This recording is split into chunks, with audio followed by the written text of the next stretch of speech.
Hello class. तो चलिए शुरू करते हैं एक नया टॉपिक हम लोग आज। और एक ये जो टॉपिक है पूरी तरीके से बेस्ड है और इम्पॉर्टेंट भी है। ध्यान रखिएगा, इम्पॉर्टेंट है इसलिए कि कई बार हम लोग जब atomic number, mass number, isotopes, isobar, isotone ये सारे वर्ड सुनते हैं तो कुछ बार कंफ्यूजन होता है, कई बार हम क्लियर होते हैं। आज पूरा लेक्चर मैं सिर्फ इस पे डिपेंड है, इस पे समझा रहा हूँ कि ये सारे टर्म्स क्या होते हैं और इसके एग्जाम्पल्स क्या होंगे। ठीक है, मैं आपको बताता हूँ कि ये सारे टर्म्स क्या होते हैं। आप लोग मेरे पीछे देख सकते हैं बोर्ड पर कि हम लोग आज isotopes, isobars, isotones, iso electronic, atomic number, mass number और बात करेंगे एटॉमिक मास का।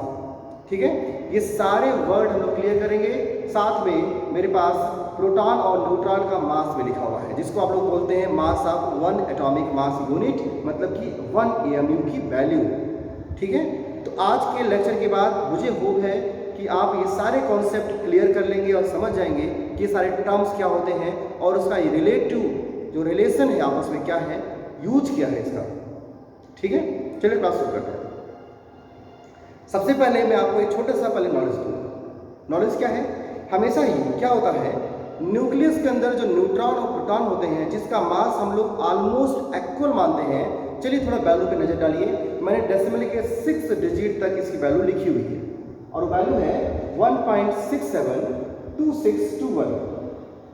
डेसिमल का थर्ड प्लेस आप दिमाग में रखिएगा। चलिए न्यूट्रॉन का पास देखिए 1.674927। डेसिमल का थर्ड प्लेस आजकल मैथमेटिकली अडॉप्टेड है, हम लोग डेसिमल के थर्ड प्लेस तक कैलकुलेशन करते ही हैं।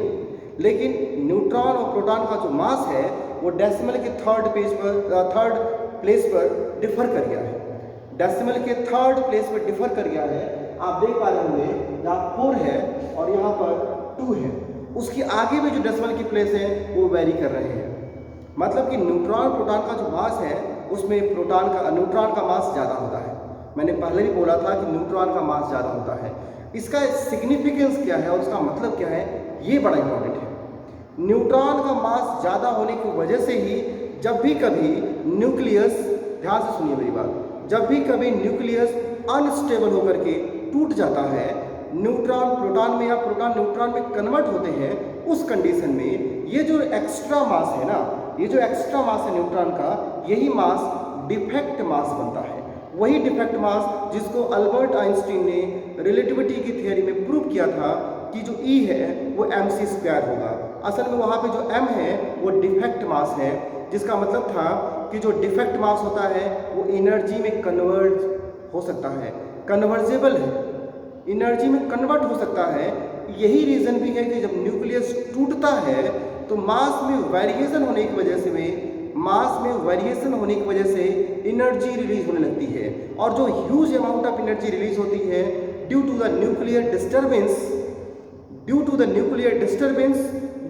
Nuclear fusion, nuclear fission. Fission का मतलब न्यूक्लियस टूट गया, फ्यूजन का मतलब न्यूक्लियस, दो अलग अलग न्यूक्लियस जुड़ गए। और इन सारे प्रोसीजर में न्यूक्लियस डिस्टर्ब होता है, उसका मास डिस्टर्ब होता है और यही मास एनर्जी प्रोड्यूस करने में हेल्प करता है। तो जो भी आप ह्यूज अमाउंट ऑफ एनर्जी समझते हैं, जानते हैं कि प्रोड्यूस होता है, वो because of this actually conditional मास।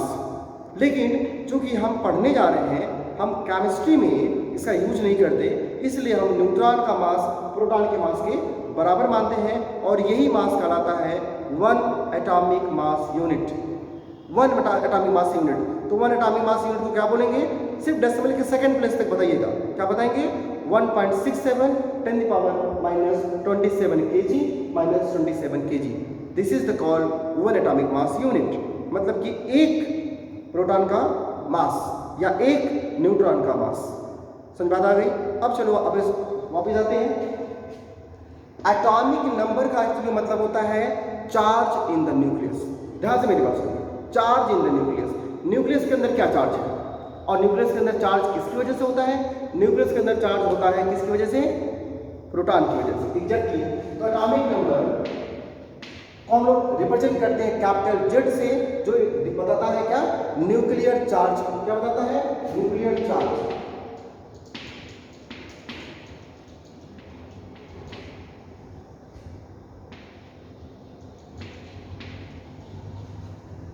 तो न्यूक्लियस के अंदर जितने भी चार्ज है, मतलब कि जितना भी प्रोटॉन है वही उसका एटॉमिक नंबर होगा। आप बता सकते हैं कि Z इक्वल टू P होगा फॉर न्यूट्रल एटम। किसी भी न्यूट्रल एटम के लिए प्रोटॉन की वैल्यू इलेक्ट्रॉन की वैल्यू के बराबर होती है, इसलिए आप देख सकते हैं इलेक्ट्रॉन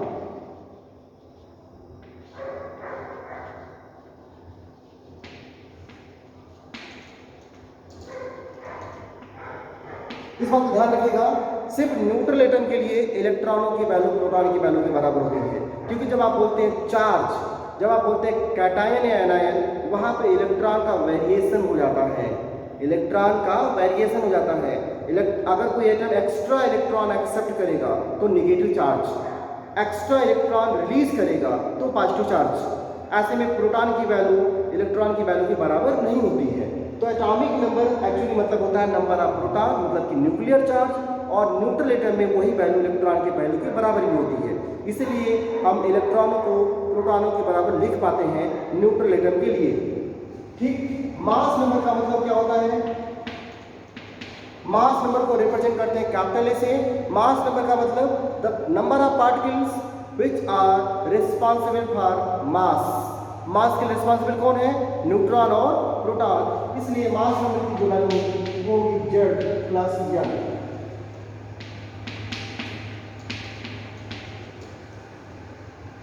ध्यान रखिएगा, मास नंबर एक इंटीजर वैल्यू है, इंटीग्रल वैल्यू जिसको बोलते हैं। मास नंबर कभी भी फ्रैक्शनल नहीं हो सकता, यह हमेशा एक पॉजिटिव इंटीग्रल वैल्यू होती है, हमेशा एक नंबर है, हमेशा एक नंबर है, और ये फ्रैक्शनल नहीं होगा, क्योंकि प्रोटॉन आधा नहीं होता, ना तो न्यूट्रॉन फ्रैक्शनल होता है। तो प्रोटॉन न्यूट्रॉन का सम होगा मास नंबर किसी भी एटम के लिए, और आप आसानी से इसको बता पाएंगे। Z का मतलब यहाँ पे एटॉमिक नंबर है, P मतलब प्रोटॉन है। जबकि एटॉमिक मास जो है, एटॉमिक मास मास नंबर के ऑलमोस्ट बराबर होता है, लेकिन एटॉमिक मास का मतलब मास नंबर नहीं होता। एक्चुअली एटॉमिक मास का मतलब क्या होता है? ये एक रिलेटिव आइसोटोपिक मास होता है। रिलेटिव आइसोटोपिक मास क्या होता है और आइसोटोप क्या होता है भी समझाऊंगा। पहले समझ लीजिए, एक ही एटम, एक ही एलिमेंट के कई सारे एटम्स नेचर में पाए जाते हैं। एक ही एलिमेंट के कई सारे एटम्स नेचर में पाए जाते हैं, सब में प्रोटॉनों की संख्या बराबर होती है। तो इससे पहले मैं आपको एटॉमिक मास समझाऊं, चलिए पहले आपको समझाता हूं कि आइसोटोप क्या होते हैं। ठीक है, एक्चुअली आइसो का मतलब होता है सेम, और टोप्स का मतलब होता है पोजीशन।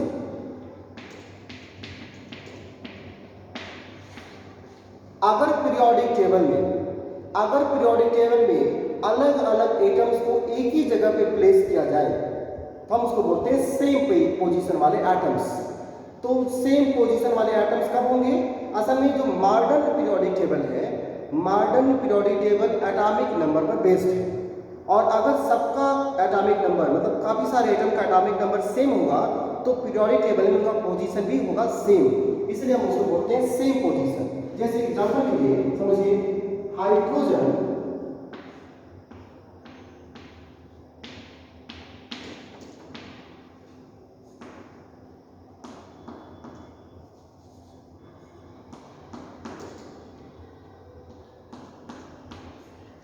हाइड्रोजन के 3 कॉमन आइसोटोप्स होते हैं। वैसे तो इसका आइसोटोप्स बहुत ज़्यादा है, लेकिन 3 कॉमन आइसोटोप्स हैं, जिसमें हम एक को बोलते हैं प्रोटोनियम, ध्यान से इसका नाम लिखिएगा, प्रोटियम, दूसरे को बोलते हैं ड्यूटेरियम, और तीसरे को बोलते हैं ट्राइटियम।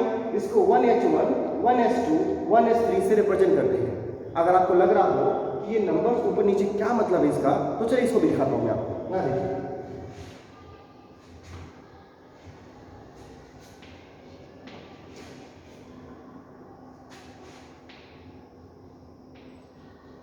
देखिए, दिखाई दिया क्या लिखा मैंने? अगर x कोई भी एलिमेंट है पीरियोडिक टेबल का, तो नीचे हमेशा उसका एटॉमिक नंबर और ऊपर हमेशा उसका मास नंबर रिप्रेजेंट करते हैं, और वही मास नंबर कई बार एटॉमिक मास भी होता है। इसलिए हम कह सकते हैं कि एटॉमिक मास रिप्रेजेंट करते हैं ऊपर या मास नंबर, और नीचे एटॉमिक नंबर, ये फिक्स वैल्यू है।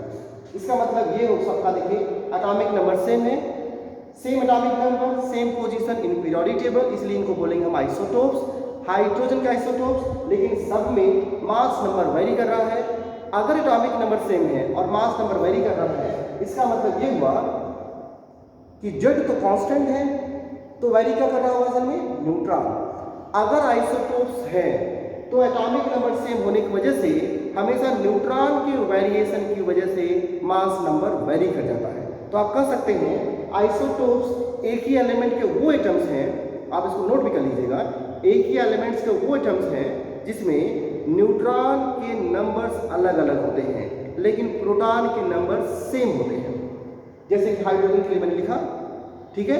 उसी तरीके से और भी एग्जांपल्स हैं, आप लिख सकते हैं कार्बन 12, कार्बन 13, कार्बन 14 एग्जांपल्स हैं। आप और लिख सकते हैं nitrogen 14, nitrogen 15, nitrogen 16। Atomic number इसमें कार्बन का 6 है, कार्बन का एटॉमिक नंबर सब जगह 6 है, जबकि नाइट्रोजन का एटॉमिक नंबर यहाँ पे सब जगह है 7। नाइट्रोजन का एटॉमिक नंबर 7 है, ठीक है। और भी एग्जांपल नोट करिए, ऑक्सीजन 16, 17, 18, ये कुछ कॉमन आइसोटोप्स हैं। इसी तरीके से और भी होते हैं, जैसे क्लोरीन 35, क्लोरीन 35 और क्लोरीन 37, है ना। Uranium 235, uranium 238। ये मत सोचिएगा कि हमेशा ही जो एटॉमिक मास है वो एक एक करके बढ़ता जाएगा कि 16 है 17 लिख दो 18 लिख दो, हमेशा नहीं ऐसा होता। यहाँ पर फिलहाल ऐसे ही है कि ये कंसेक्यूटिव इंक्रीज हो रहे हैं, ठीक है। तो ये कुछ कॉमन आइसोटोप्स हैं। आइसोबार का मतलब चलते हैं, बट आइसोबार के पहले मैं आपको बता दूं कि एटॉमिक मास क्या होता है। अब वापस आइए, एटॉमिक मास जो है वो रिलेटिव आइसोटोपिक मास होता है। रिलेटिव आइसोटोपिक मास का मतलब होता है कि अगर एक ही एलिमेंट के अलग अलग एटम्स पाए जाते हैं नेचर में तो कितना पाए जाते हैं, कितना परसेंट पाए जाते हैं, ठीक है। हर एक एटम का परसेंटेज वैल्यू जो पाया जाता है इनटू उसका मास नंबर, परसेंटेज वैल्यू जो पाया जाता है इनटू उसका मास नंबर करेंगे तो क्या निकलेगा? क्या निकलेगा? एटॉमिक मास निकलेगा। तो एक्चुअली एटॉमिक मास जो है वो एवरेज मास नंबर होता है किसी भी एलिमेंट का। क्या होता है? Average mass number. नोट कर लीजिएगा, ठीक है। उसी एवरेज मास नंबर को हम रिलेटिव आइसोटोपिक मास भी बोलते हैं, क्योंकि अगर हमको हाइड्रोजन का मास निकालना हो तो हमको पहले पता लगाना पड़ेगा कि हाइड्रोजन का ये वाला आइसोटोप कितना परसेंट पाया जाता है नेचर में। चलिए मान लेते हैं और पाया जाता है 98% जो है पाया जाता है पहला वाला, 98%, 1 ये पाया जाता है और उसी 2% के अंदर ही मतलब कि 0.5 से कम ही होता है, इसकी वैल्यू पाई जाती है थर्ड वाले की। अब ये सारे जो परसेंटेज हैं तो आप क्या लिखेंगे? 98% into 1 into 2, point something percentage into 3, सबको सम करेंगे तो जो वैल्यू आएगी वो क्या कहलाएगी? क्या कहलाएगी? एटॉमिक मास ऑफ हाइड्रोजन, जिसकी वैल्यू होती है 1.0008। एग्जैक्ट वैल्यू 1.0008 होती है, लेकिन हम नेग्लिजिबल मान करके हम उसको 1 ही लेते हैं कि एटॉमिक मास 1 है, क्योंकि दूसरे आइसोटोप्स बहुत ही कम पाए जाते हैं। लेकिन क्लोरीन के केस में क्लोरीन 35 और क्लोरीन 37 जो है, मैं बोल दे रहा हूँ, आप उसको सॉल्व करिएगा। क्लोरीन 35 का परसेंटेज जो है नेचर में वो है 75% और क्लोरीन 37 का 25% है। आप सॉल्व करके बताइए और खुद देखिए कि क्लोरीन का एटॉमिक मास क्या होना चाहिए, ठीक है। चलिए आइसोबार तो आप समझ बात आ गई, एटॉमिक मास समझ बात आ गया। Atomic mass generally atomic number के बराबर, मास नंबर के बराबर होता है, लेकिन एक्चुअल में ये एक आइसोटोपिक रिलेटिव मास है जो कि मास नंबर का एवरेज निकाला जाता है उसके परसेंटेज अबंडेंस से। कितना परसेंट पाया जाता है अर्थ क्रस्ट में या नेचर में, और इनटू उसका मास नंबर करके हम एटॉमिक मास जो है निकालते हैं। आइसोबार का ये आइसोबार क्या होता है? आइसोबार क्या होता है? आइसो मतलब same mass, same mass. Same mass कब होगा? अगर मास नंबर सेम है। अगर अलग अलग दो है, देखिए ध्यान रखिएगा, अगर दो अलग अलग एटम्स का मास नंबर सेम हो, एटॉमिक नंबर सेम तो रहेगा नहीं, मास नंबर अगर सेम हो तो हम बोलते हैं आइसोबार। थोड़ा मिलाइए, मिला लीजिए। यहाँ पे देखिए कार्बन का जो 13 है, कार्बन का 14, नाइट्रोजन का 14, ये आपस में है ना,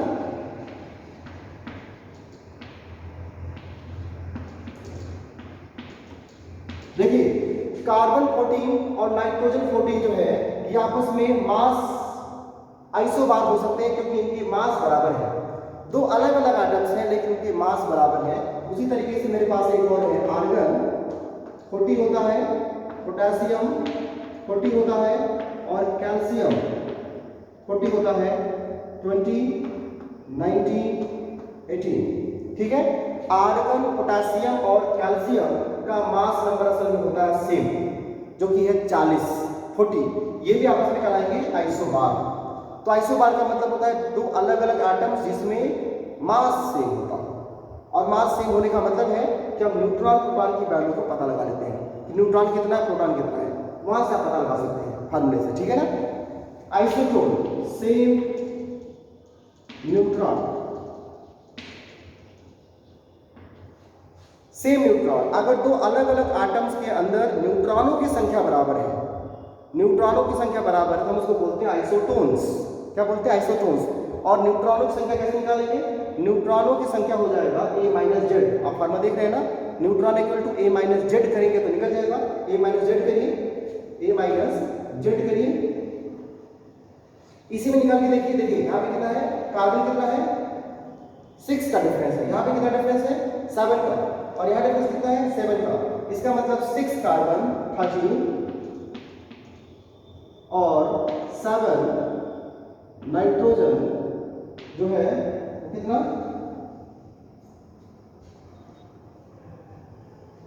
14। ठीक है, दोनों में याद रखिए न्यूट्रॉनों की जो नंबर है, न्यूट्रॉन का जो नंबर है यहाँ पे 7 आएगा और यहाँ पर भी 7 आएगा। सेम नंबर ऑफ न्यूट्रॉन होंगे ना, सेम नंबर ऑफ न्यूट्रॉन होंगे। उसी तरीके से यहाँ देखिए, आप देख रहे हैं यहाँ पे 7 और 15 कितना डिफरेंस है, 8 का। और ऑक्सीजन में कितना डिफरेंस है, यहाँ देखिए 7 नाइट्रोजन 15 और 8 ऑक्सीजन 16। न्यूट्रॉनों की संख्या कितनी होगी यहाँ पे, 8। आप किसी भी दो एटम्स या दो से ज्यादा एटम्स में आप न्यूट्रॉनों की संख्या पता लगाएंगे। अगर न्यूट्रॉनों की संख्या बराबर आती है तो आप उसको बोलेंगे आइसोटोन्स। और ये एग्जांपल्स आप आइसोटोप से ही खोज सकते हैं। आप देख पा रहे होंगे कि आइसोटोप से हम खोज के आइसोबार निकाल सकते हैं, आइसोटोप से ही खोज करके आप आइसोटोन निकाल सकते हैं। अलग से एग्जाम्पल लर्न करने की आवश्यकता नहीं है, अलग से एग्जाम्पल लर्न करने की आवश्यकता नहीं है। ठीक है, और भी एग्जाम्पल्स आप इसमें खोजिएगा कि और आइसोटोन कहाँ होंगे, और दूसरे जो एटम्स हैं उनके मास नंबर के हेल्प से एटॉमिक नंबर को माइनस करके आप पता लगाइएगा कि आइसोटोन कौन कौन है। आइसो इलेक्ट्रॉनिक का मतलब होता है सेम इलेक्ट्रॉन्स।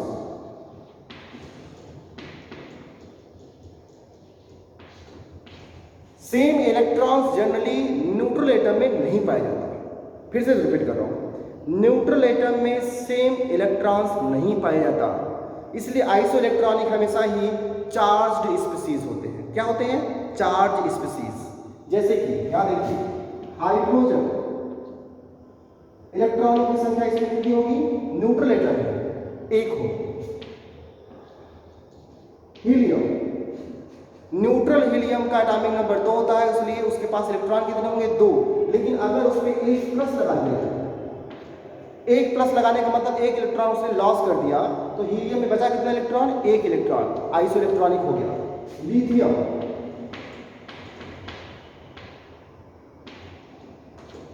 लिथियम कितना हो गया, देख लीजिए। ठीक है, उसी तरीके से आप कर सकते हैं और एग्जांपल,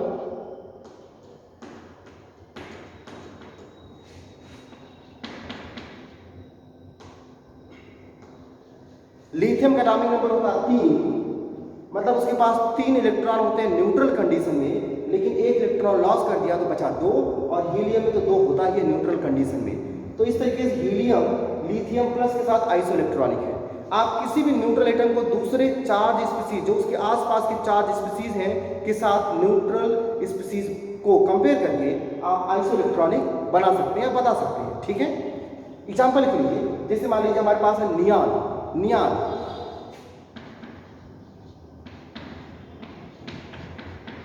नियान का एटॉमिक नंबर 10, तो इलेक्ट्रॉन की संख्या भी कितनी होगी, 10। ठीक है, इलेक्ट्रॉन की संख्या भी होगी 10। अब नियान को आप कंपेयर करिए किसी दूसरे के साथ। सोडियम का एटॉमिक नंबर होता है 11, इलेक्ट्रॉन की संख्या होगी 11, सोडियम को इलेक्ट्रॉन को प्लस कर दीजिए, सोडियम प्लस का मतलब एक इलेक्ट्रॉन निकल गया, ठीक है। उसी तरीके से सोडियम के आगे मैग्नीशियम है,